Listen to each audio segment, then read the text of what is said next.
This is Lansdowne Roar, the voice of the fans, and this is the October Window Review Show. It's taken a little bit longer than we would have liked to, but hey ho, we're here now. Of course, before we get started, folks, if you haven't done it already, please subscribe to the YouTube channel. Please head over to our Facebook, Instagram, and our Twitter. And if you want an opinion, head over to lansdowneroar.ie. And of course, give the little fella down the bottom of your screen, Conor, over at Rep Tracker. If you're interested in, just interested to see how the future of Irish football and the present state of Irish football is going on, that is the place to go. Rep Tracker over on Twitter. Right, chaps, let's get into it.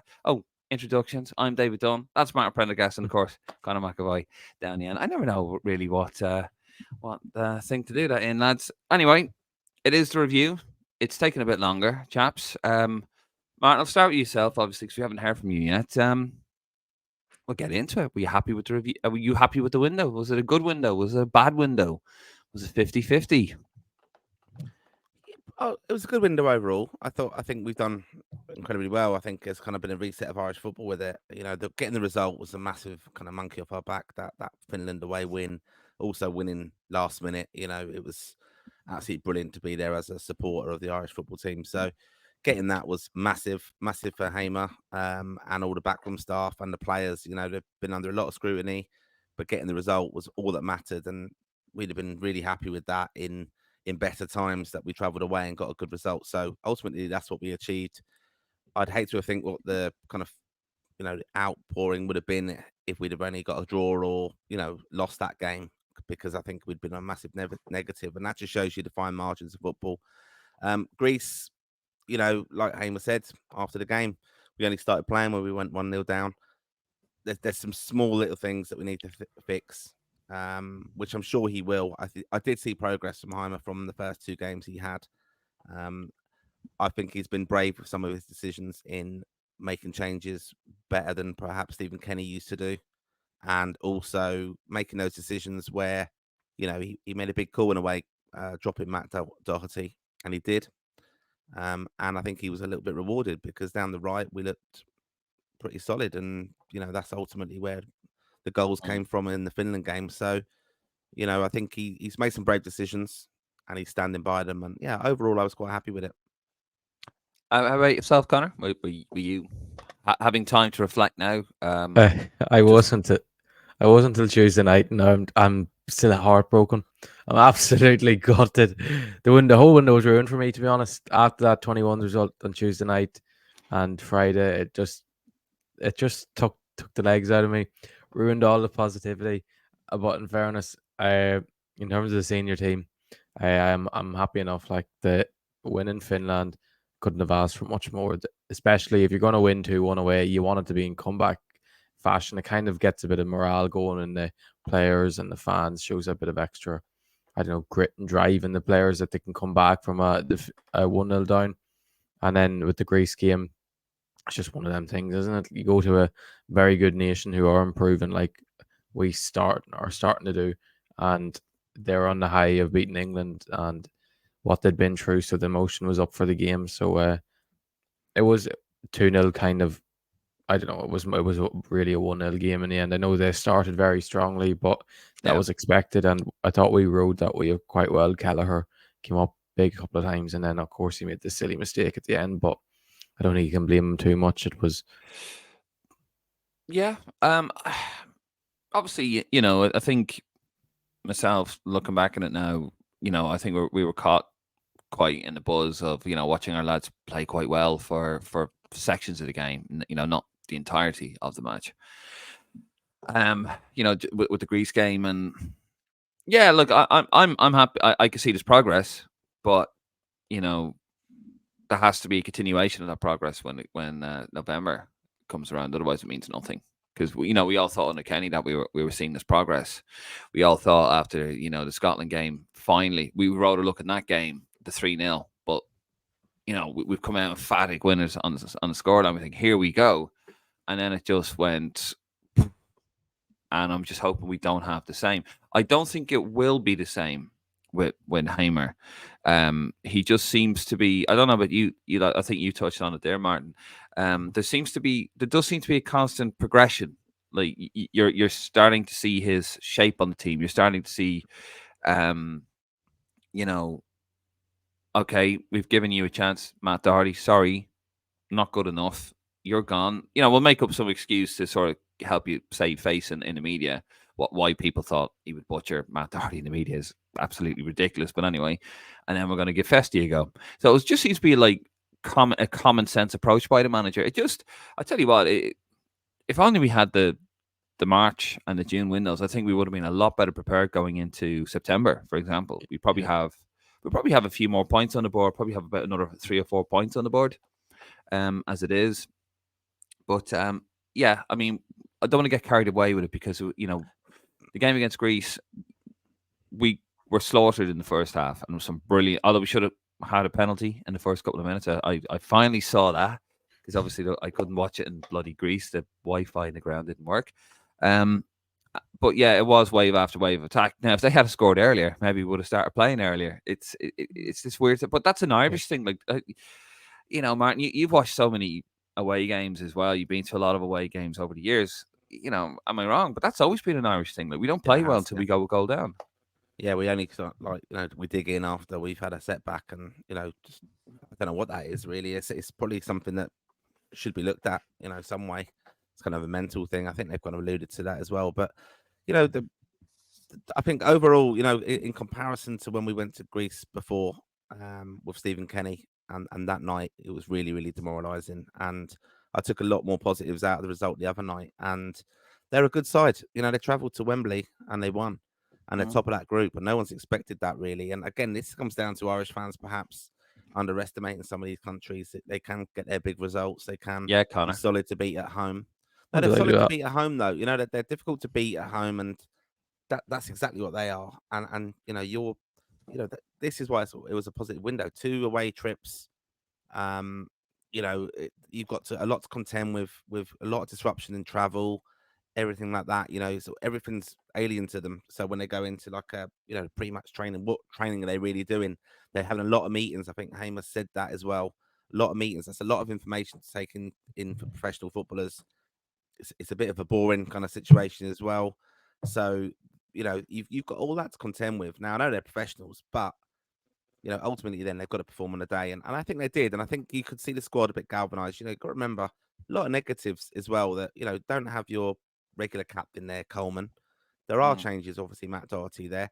You've got a lot of inexperience coming in. I mean, for all the great praise Festi's getting, which he was very brave. I mean, that was the thing. He took his opportunity there. But he will make mistakes at the right hand side because he's a young player learning his trade still. So he won't be brilliant every time he plays for Ireland, and it's when the criticism comes of him is how he deals with that. Ferguson obviously needs a goal, but I thought it was a lot better against Greece, a lot less isolated and stuff. He should have had the penalty, but there's a lot of positives, and I liked his changes. We got minutes into Troy. Cullen back for me was a massive plus, because he just shows how important he is to the team, and even just the evolution of some of the defenders, how they're all working together as a team now. And sadly, it was those just them little minor mistakes. I mean, ironically, Ray Houghton gave man of the match to Kelleher, and a minute later, he's made that mistake. And really worth having a look at on Twitter is David Connolly, obviously our former forward, went to the World Cup 2002, etc.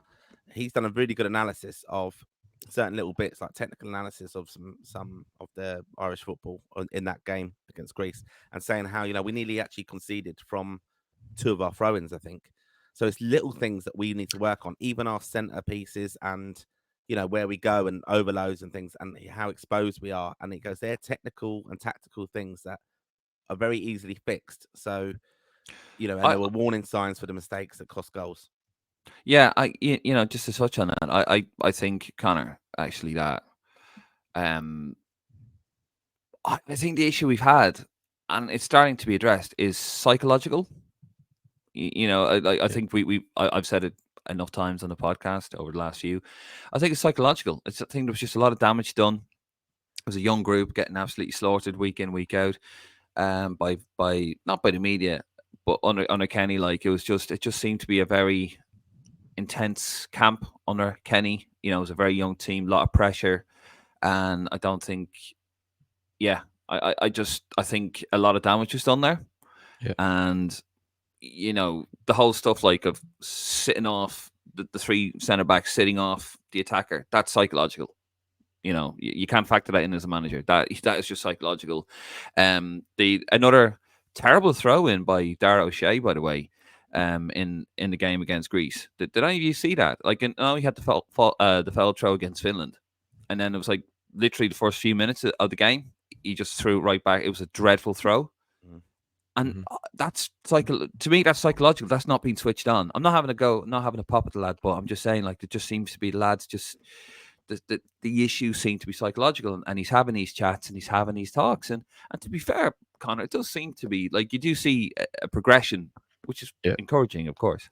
One of the, like what I would say one of the big progressions is that Heimer's inherited a lot stronger of a squad compared to say Stephen Kenny came into our other Agreed. managers, because when you look at this squad, I know it's still inexperienced, but it's a young, I'd say a hungry squad that's all playing at a good level. A lot of our players are playing in the Premier League. I know none really a top club other than Kelleher, and you'd say Ferguson's at a top club with Brighton, but I think it's like a progression of players on the pitch as footballers and maturity level wise as well. Like Collins is starting to become a leader on that side. I know Cullen was already experienced player, but I think you could see especially Dave in Finland in that second half. He led on the pitch in terms of his ability, in terms of breaking up play and communication as well. And sometimes it takes a lad like Festi who's young and is hungry and isn't afraid to take risks and just goes for it. But I still think there was little things that Heimer himself probably can improve on. If you look at that uh, first half of the Greece game, like I think it was crazy go to Greece and play with two in midfield. Like I didn't think the front two option was right in the end. I thought, especially even when you brought Taylor on, I thought maybe Taylor done well. I thought, but maybe to consider taking Knight off and having Taylor in that role and bringing on an Azaz or another number 10, and then you have an extra option going forward instead of with the double pivot, because we needed to take risks. Like I don't think Jason Knight in that position beside Cullen in the long run. I know we've Boston Lowell, or we can have other lads in the 21s that can come in and play as that number 8, but there is little things Heimer still needs to well, obviously he hasn't been there long enough to probably figure these things out, but I'm in terms of improvement of the squad and improvement of coaching and little things that's improved, but I still think we have a bit to go before we can like reach the full potential with this side.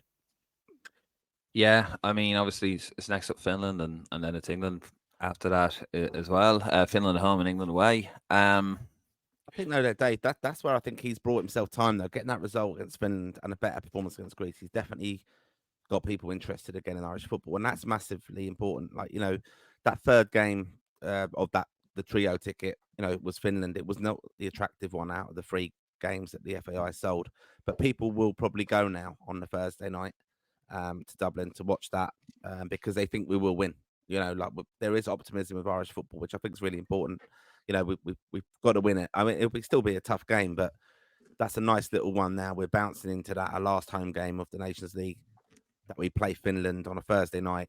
And then we've obviously got the big draw game in Wembley in London. So, I think if we'd have got really bad results in the last 2 games, I think there would have been a lot more pressure on Heimer. There'd have been pressure on the backroom staff. Everything would be overanalyzed. John O'Shea, Paddy McCarthy, everything, what's gone wrong. You'd start questioning the goalkeeper coach for Kelleher's mistake, things like that. Everything would be massively overanalyzed.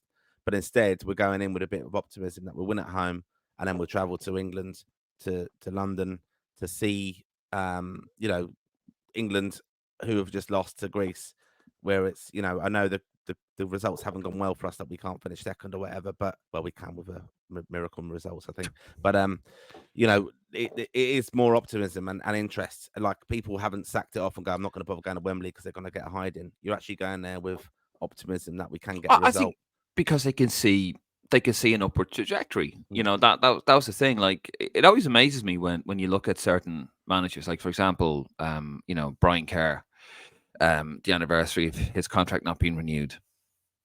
in 2005, and people are like, oh, we should have been given another chance, and oh, it was terrible. You kind of go, well, no. If you look at the end of it, like he had a moment where he was kind of up here, and then towards the end, it was like a steep decline. It was just, it wasn't working, and you go, it's not working. Like you take the emotion out of the it. same, and the same with Stephen Kenny. That was it. Not Yeah, renewed, wasn't it? Really, and the same as not same as Stephen Kenny. Sorry, Conor, I know you love Stephen Kenny, but you could see at the end of it that this isn't working. Like it's just not working as much as you want it to work. You go, lads, it's not working. Take the emotion out of it. Take him out of the situation. You got to go again. But I think now people are seeing that progression with Hamer. Let's not get carried away. The game in Finland, we were poor for a lot of that. We were very tentative, I thought, in the first half. Got into it when we went 1-0 down. And then for periods when we got the equaliser, we were all over them. And then, I think the substitutions killed us for a while. And they were all over us. And we rode our luck, and we should have been 2-1 down. But sometimes you need that bit of luck. You need the ball to go in off someone's arse. And then, you win the game, and then you build from that. And I thought that luck that we had in Finland, obviously we lost in Athens, because the first goal against Ireland in Athens was a lucky deflection or an unlucky deflection, whichever way you look at it. And I thought the goal, I was a bit disappointed now, and I do love what the FAI do with the social media and their highlights and all that they have on YouTube. I was very disappointed. I don't know if you lads looked at it, the highlights on it, where Jack Taylor's opportunity, the chance where the goalie just knocks it, it's almost under the bar and he knocks it over. But they cut out a massive passage of play from Kelleher where he rolls it out. Do you remember that, where they knocked it around? Oh, it was superb. It was superb. It was like, my God, these lads can play. It's up here. It is up there, and I get, like, I know people probably criticise me for saying this, but they've got such a short window, and I know every international team has to deal with this, but you come in, you've been told how you play at your club level and what is expected of you as a player, and then you come into something totally new. And I know they should be adaptable and everything like that, but some of these players, they do need time to kind of understand that, and it has to be repetition of it in training and stuff. And he probably hasn't had the minutes on the pitch with them to do that. And you can look at as many boards as you want to kind of see in tactical kind of presentations, but to actually do it, and it's the fine margins, it's little movements and things of just positioning. It's 5 yards at that level can make such a difference of covering space, and that's where it was for that deflected goal. Really unlucky, because I think a lot of people on Irish Twitter during the match were saying, oh, we should have saved that, or like, oh, what was that about? It's a real soft goal, but it did take the deflection, and sometimes they go wide, sometimes keeper will save it still anyway. So it's just, it's those fine margins, but overall I'm quite happy with it all. And I know, Conor, you're talking about the under-21s there earlier, and the disappointment of that. I'll be honest though, a lot of Irish fans probably didn't even realise, the main focus is the senior team for a lot of fans. A lot of people probably, they keep an eye on the under-21s, but they wouldn't have an idea of the players. So, Conor, put you on the spot here. Let us know who is eligible now to come out of that group. And who do you think will come in? Sorry, I'm stealing your thunder here, Dave. You are. I swear, I was actually about to ask that question, you bastard. No, but because I saw all the lads saying how disappointed they were, like of not qualifying, and but it was a really good group, wasn't it? Look at it was, because up in the corner. It is heartbreaking, because when you look at that group of players and the players that were missing even through injury for that camp, the fact that they didn't qualify, when you look at, like, they were the best. He went to Italy away and were by far the better team on the night, and it was just that stupid goal against Norway where McNulty should have cleared it, but at the same time he was pulled and dragged, and it's just frustrating what happened there, because we should be going to the Euros next summer, and even if they got the playoff, they would have got Finland away, which would have been a nice trip away to Finland again, and probably an easy enough tie at that level. But sure, what can you do? But I think anyone that watched the game the other night would have seen Andy Moran was the best player on the pitch, himself and Nanto. But then I think when you seen the second half, Andy Moran kind of took over the game and ran the show and showed his bit of magic that he has at that. Like, he's an unbelievable footballer. Like, he's the best number 10 we've produced in a long, long time in terms of just pure talent and the ability just to create something out of nothing, which we kind of miss. When I look at that Ireland team, I see a lot of good individuals, but they're good individuals. Do we have enough match winners? We have Ferguson as a match winner, but Smodic showed it, but he's only showed it at championship level. Who else can we see that can be a match winner with just a bit of class, who can unlock a door, who can even score himself? As you see, Moran scored the other night. And obviously you have Boston Owal, who we all know how good he is. That it's just a fact with injuries since he's moved to Stoke. I think he'd probably be in the senior squad right now if he was back playing at this stage and was fully fit and was playing every week for Stoke, because what he offers in terms of a physical presence in the centre midfield and the stability he has the ball, just driving with the ball. He'd remind you of, I don't know if you remember, Moussa Dembele that was at Tottenham, who could just so much stronger than everyone and could pick up the ball and drive past men and has feet that at I think Boston's 6'3", and a lad his size shouldn't have feet that good. So I'd look at them two as the main two to come in now. And obviously Sinclair Armstrong is a huge asset in terms of how unique of a profile he is. But it's obviously he has a lot of competition in at that number 9 position. But I still think that when you go to the likes of England away, Sinclair is probably the perfect number 9 you have, because of he just strikes fear in defenders with his pace. He's like somewhat what Ogbene would be like, what Ogbene was like, because he hasn't offered that lately. But you know, a striker he's so strong, so fast. Defenders don't know how to deal with him, and he'll never stop working. You never fault him for effort. I know we've seen with Ida against England at home, it was kind of a disaster, his performance. And I think if we had Sinclair up front that day, we probably would. I know we wouldn't have won the game because we just were poor, but it would have offered that bit of threat and put defenders in the back foot. So and obviously, I could honestly go through the whole thing because there's so much talent. But then obviously in the left back position as well is where me and as one of the positions we're struggling, and with Sean Rowan and Teo Adaramola, that's two very good young left backs. I know they're both playing in League One at the moment, but when you watch them two lads play, you're just like, it's almost like it's just it's a when, not a what if, when they go play at a higher level. So we've loads of talent coming through, like in that under 21 squad, and it will be interesting to see if Heimer brings any of them in November, because when you do look at that last squad, there was good players in that squad, and there's competition. There's lads left out. I know, likes of Doherty and like Alan Brown, who people wanted gone, but it still is strength and depth. If you get me, it's like not we're like searching for some lad in League Two to come in last minute. If we lost a number, we'd have lads to come in. Do you think though it's a bit unlucky because obviously with the Nations League now, because the next one though is Nations League, and basically we need a result against Finland, to avoid relegation, I'd imagine, and because we're probably not going to get anything against England, let's be honest. Or maybe we might get a draw, you don't know. England probably done to be Carsey's last game. We'll talk about that in 2 seconds actually as well. But do you think like he is going to experiment, because obviously Nations League next month, and then we're going to be in a playoff in March, aren't we, as well? Yeah. With a team from League C to stay in League Two. I know people are turning around and saying that, oh, if we get relegated, that'd be better for us. But actually, it turns out that's a bit of a fallacy, because we'd have to absolutely smash League C. Because we probably would, because you look at the teams in that, but it's just it's not good for Irish football to go down to League C. It's just not. But no, it's not. But my point is, either. It's not good commercially for them. But yeah, but my question is though, do you think he's gonna experiment? Do you think he has time to experiment by bringing in somebody under 21s? This is obviously this would be perfect if we had friendlies. Yeah. I would look at that Finland game as an opportunity, but then when you go through that last squad, who's he going to take out? I think maybe does he take Jamie McGrath out for Andy Moore? And is that it?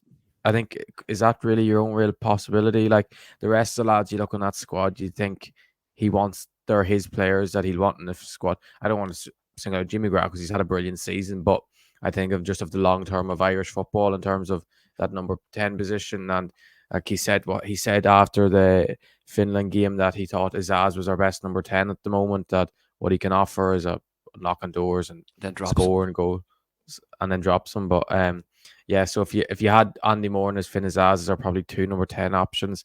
It's two very good options. And the thing is, they're both still young players. Like Andy's still very young, but two young players that are hungry to get to the next level of club and international level.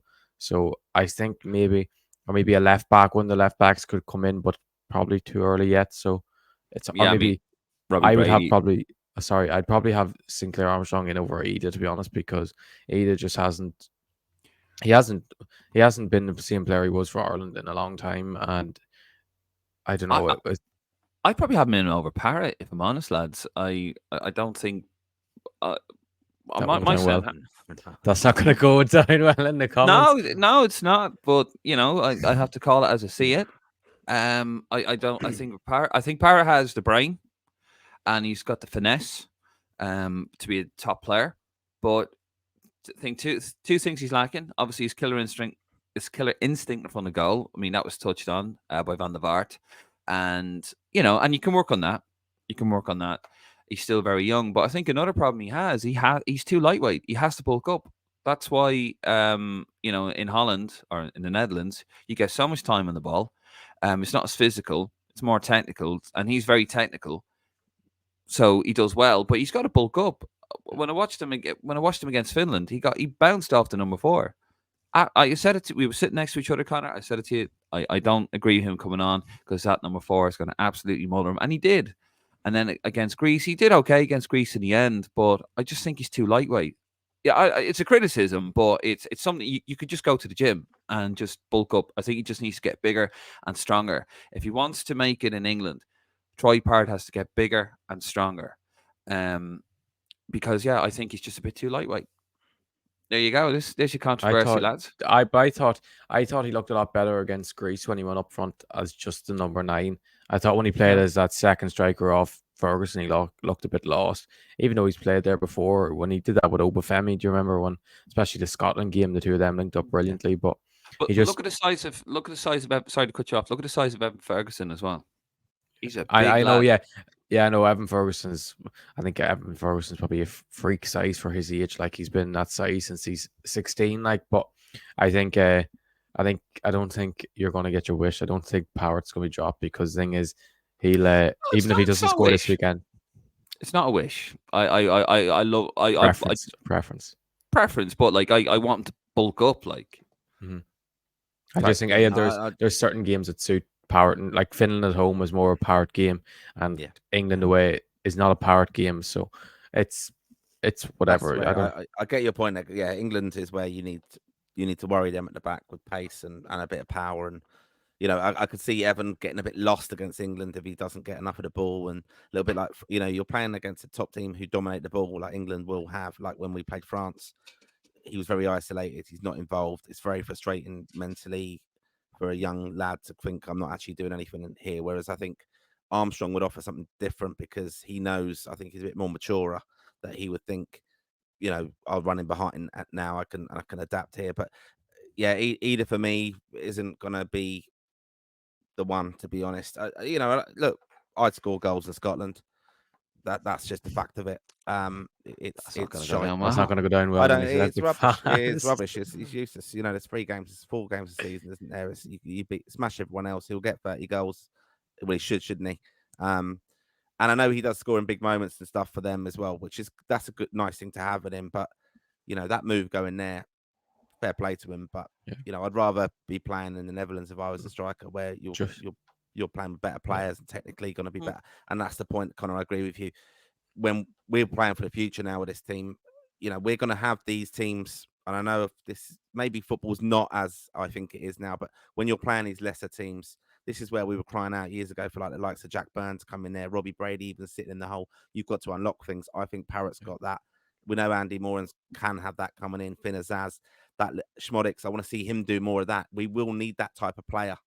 And I think I'd rather have then someone up front like Ferguson. I think it will be built off him rather than Ida. So I think Parrott has an opportunity in that role. Yeah, can I just bump in there on Ida? Like, we've seen Ida's best games in Ireland is when we go and play the likes of Portugal away. I think we'll all remember that. Like, he was unbelievable that night. He gave Ruben Diaz nightmares. And then, like, so we played France at home and Holland at home. He's always good against the bigger nations where he can play as more of a hold-up sort of striker and uses pace and his power and look very solid and link play up. But the problem is now he's gone to Celtic. Celtic have 70-80% possession every week, and he's not starting most of the time, but when he starts, he's kind of playing as a box, like a number 9 in the box constantly, and that has never been. I wouldn't say anyway. It's been his strongest asset. I would always say his hold up play and getting in behind and using his pace and his power and troubling defenders. But and especially when you come from that at club level, as you said, like that's completely different. What his role is at international level and it is at club level. It's a completely different role, and you can tell, especially against England. I don't think he really enjoys that role of what he was. He used to have at Ireland anymore. He's probably a bit greedy at this stage. I'd not say greedy, but I'd say he's a bit like, okay, I miss that role of Celtic where I'm constantly in the box and I'm definitely going to have 2 or 3 chances a game. Yeah. Right. Well, lads, we're going to leave it there. Thank you very much. Of course, the next window will be Ireland-Finland in Dublin and England-Ireland in London. We will be there for all of that. Conor and myself will be live from both grounds, and we can't wait for that. But what we really can't wait for, Martin, is that on the 15th of November, we've got a very special event, haven't we? We've got the Lansdowne Legends. Take it away, Martin. Yeah, so this is the Lansdowne Legends. Really delighted to be invited by working with partners at the London Irish Centre in Camden. So yeah, Friday the 15th, all say the day, Dave. Friday before the Ireland game. We want to welcome Irish fans over there. We've got some absolute legends in to do a preview of the England game, but also chat back about their respective careers in the green of Ireland. So we've got Clinton Morrison, Alan Kelly, and Ian Hart joining us on stage. 7:30 at the Irish Centre in Camden, £28.50 a ticket, and yeah, the proceeds from the night go towards the London Irish Centre, which do some great work in the community there. And actually, just for folks listening, because you probably never heard of the London Irish Centre, just go a little bit and just tell people what the London Irish Centre do. I didn't even know this until I went into it. Well, they just offer a lot of support to people in the London Irish community, basically. It's a busy kind of hive activity, 7 days a week. You know, they've got a little coffee shop in there and a bar, and you know, you've got the fridge full of Irish sausages and bacon and all that kind of stuff. It's just a little part of Ireland in London, and absolute incredible venue. We had our 40th anniversary dinner dance there recently, but they have lots of entertainment, lots of cultural kind of experiences there, and they've asked us to kind of put on a Lansdowne Raw live with them, and brilliant support from Jameson Whiskey, who are our sponsors for the evening. And there'll be some surprises along the way. There's going to be some memorabilia on sale for the night, and as I said, really worth supporting. And even if you can't get to the show itself, be great if you could buy a ticket anyway, because as we said, it's for charity. The money goes towards the Irish Centre, who do an absolutely brilliant job in our Irish community there. Absolutely. They do fantastic work. So, you know, I was lucky when I came over on the Guinness boat. I had family, but there's lots of Irish people not in the same situation. That things like there are certain benefits they're entitled to. They don't know anything about that. And basically, the Irish Centre work with those less fortunate and help them out and try to get them onto the right path. So they do some fantastic work. If you're ever in London, do check it out. It's actually a really lovely venue. But yeah, we're going to be there on the 15th of November. Tickets. Friday, the 15th of November, Martin. Sorry, I know you've got a thing for that. Tickets are in the links down below, and just when you go down in the description of the video, you'll see it down there. If you can't make it and you just want to give some money and help these guys continue their brilliant work for less fortunate Irish people in London, just buy a ticket. It'd be fantastic. Those proceeds will go there, and yeah, it's going to be a fantastic night. And then, of course, on the 16th, Martin, we're going to be in the Claddagh. Yeah, in the Claddagh Ring on the 16th, where again Ian Hart has offered his services. He wants to meet the Irish fans. That's going to be the place, the Claddagh Ring in Hendon, northwest London. We'll put up some information on some posts of how you actually get there, because there's lots of travel options up to the Claddagh Ring. But yeah, Finbar there is our kind host, and they've got some amazing bands booked: Catalpa, O'Reilly band, and Fieldsy and Nar McNamee over the weekend. So we've got lots of stuff happening there, where, you know, brilliant food available there, big buzz around the place, and KitCon era are also coming to that on Saturday. So there's lots and lots of things happening. We'll be talking to the lads, some of these acts who are going to be involved in that, because we kind of want it to be the base for Irish fans coming over to London for the game. Yeah. So lots of things, including on match day as well on the Sunday. Absolutely. As we get closer to it, we'll hand out directions, best way to get it. It's on the Northern Line, basically, both of them. That's the black line on the tube for those of you uneducated in the perils of London travel. But Lansdowne is the place to be on the Friday the 15th. We're at the Irish Centre. That's for charity. And Saturday the 16th, we are at the Claddagh Ring, and we've got Ian Hart for both days. We've got loads of surprises, loads of stuff going on. And then, of course, the morning of the match. Still don't know quite what we're doing, but we're going to have something there in the Claddagh Ring. Claddagh Ring, Irish Centre, they are the places to be. But details for the event in the London Irish Centre, that's on the 15th, where you can get your tickets. That will be in the links below. Right, chaps, we're going to leave it there. We will be back next week. We won't leave it as long this time. Apologies again, folks, but real life and all that getting in the way. But anyway, we're going to leave it there. I'm David Dunn. He's Martin Prendergast. He's Conor McAvoy. And we're out of here. Come on, you boys in green.